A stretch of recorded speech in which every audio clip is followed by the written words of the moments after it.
collectively we have ignored the environment, and we just wanted at least what we can do in our neighborhood, that to make it more green, more friendly, easier for us and for our future generations who are going to live here.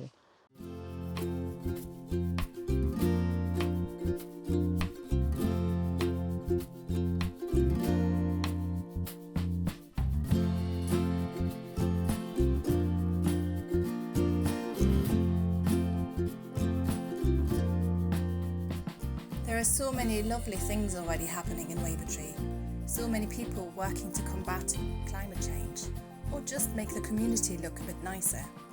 It's amazing what we can do when we all work together.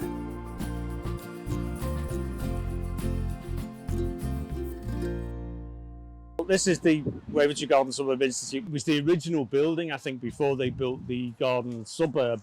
This was the original farm, I think, or certainly part of it. So that being the case, it's the sort of community centre for us. And so we're going to dig out borders because although it's been maintained enough, we're a relatively new group, Wavertree Garden Suburb in Bloom, and we're trying to make it more diverse with different kinds of plants and flowers to encourage wildlife and bees and little mouses. Well, we are preparing the ground and as you can see, digging up for the preparation of for planting flowers which we have selected specially so that it attracts bees, butterflies, all sorts of things. That's the idea behind it.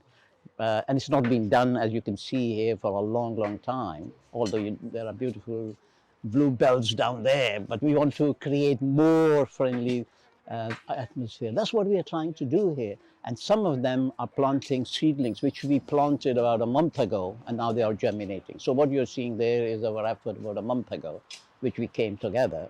And now we are doing it. Some of them will be planted here. And as you can see, a lot of our residents, they're all residents here, who's coming together to make this neighborhood a bit friendly.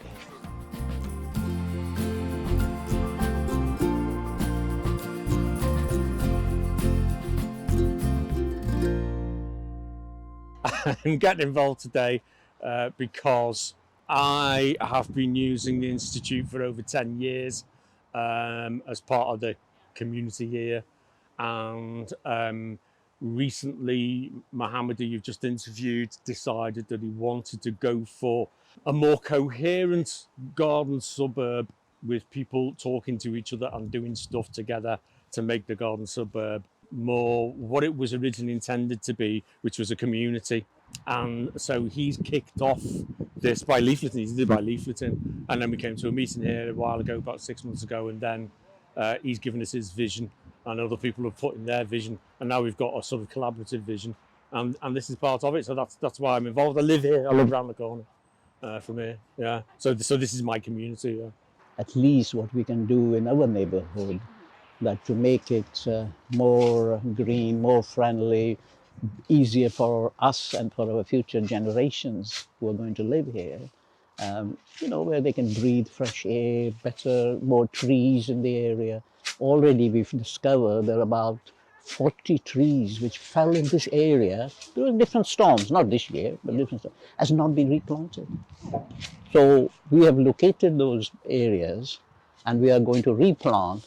But hopefully it will be towards the end of the year now, because the planting season is gone, for the trees I'm talking about.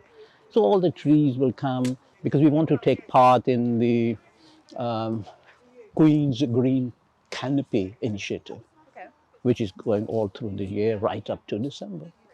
So we will be part of it.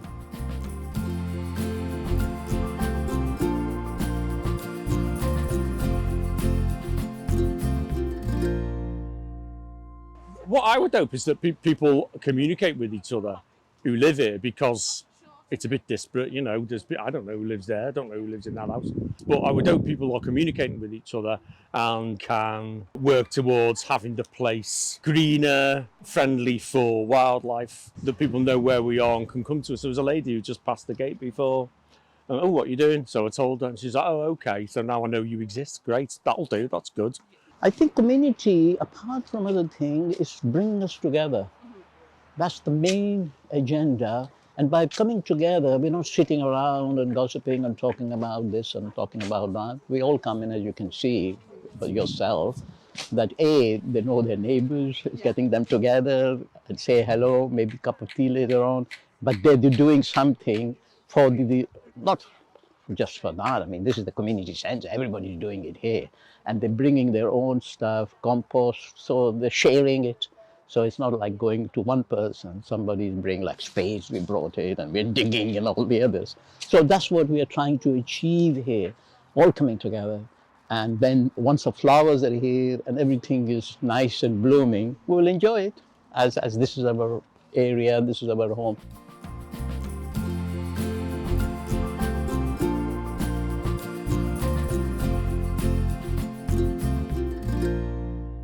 Well, obviously, we're trying to keep everything here as green as possible. In terms of trees, I don't know if you know, but if you're supposed to, if a tree gets cut down or dies, the council have got some sort of policy where you're supposed to plant another one in your garden, to keep the garden suburb. But that's more of a garden suburb policy to keep the look of it, I think, rather than a green policy. But obviously, it has that effect as well. So that's what we're trying to do. The hedges, they're protected, as you might know. That's what it's about, really. It's about keeping it pretty as well as functional in terms of the wildlife and the greenness and oxygenating as much as possible with trees and such.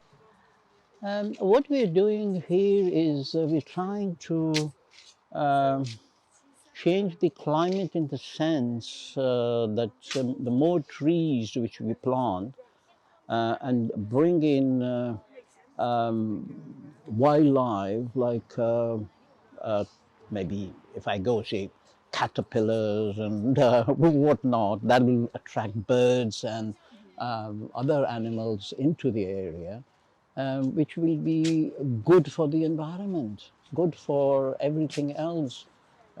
Fresh air for us to breathe, and because even the lockdown there was a lot of change because there was less traffic and all that, and that's what we're trying to do. And if collectively everybody is trying to think like that and work towards it, maybe it improves the environment, because the weather is changing very, very fast. And when you are, say, 20 years from now, you will be mighty pleased that you were there in 2022 when it all started, when, in 20 years, things will be very different. So this is what we're trying to do. Not so much for us. I mean, we have gone through more or less. We're looking for future generations, children, our children, grandchildren. That's what we are looking for.